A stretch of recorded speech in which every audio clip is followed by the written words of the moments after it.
Sixth most common question: if Islam allows a man to have more than one wife, why does not Islam allow a woman to have more than one husband?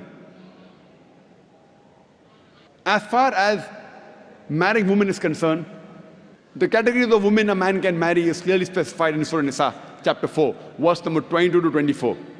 And it's mentioned in Surah Nisa, chapter 4, verse 24, that you cannot marry a woman who's already married. That means in Islam, a woman cannot have more than one husband. Before I give you the real reason, imagine there's already a scarcity of women finding husband. If a woman has more than one husband, this scarcity will increase.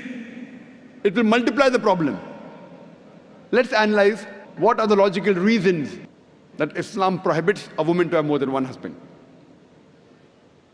When a man has more than one wife, and if any child is born out of that wedlock, you can easily identify who is the father as well as who is the mother.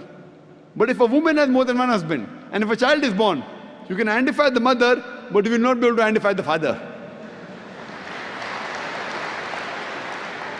And if you go to admit that child in school, and if they ask you what is the name of the father, you may have to give two names.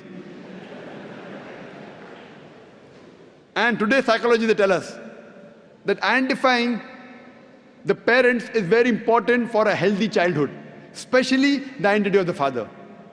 If you cannot identify the parents, the child has a lot of mental trauma. Today, after science has advanced, I'm aware that there is DNA testing and genetic testing where you can identify who is the father and who is the mother, though it's not very accurate. But even if I agree that maybe after a few years it becomes accurate, yet it has happened recently. All these years it wasn't there. And this is not the only reason why a woman is not allowed to have more than one husband. There are various other reasons. For example, today science tells us that a man is more polygamous in nature as compared to a woman. Today science tells us that because of the various behavioral and psychological changes that take place in a woman during menstrual cycle, she cannot do the role of multiple wives simultaneously. Whereas a man, he can do the role of multiple husbands simultaneously. Furthermore, if a woman has more than one husband or more than one sexual partner, and if all of them are loyal to each other, yet there are high chances that venereal diseases and sexual transmitted disease will emerge, and it can be retransmitted back to the man.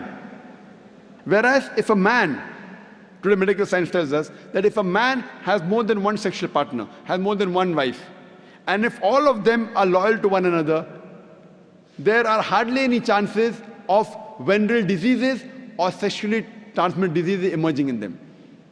So scientifically also and medically, it's no problem for a man to have more than one wife, but it's problematic for a woman to have more than one husband.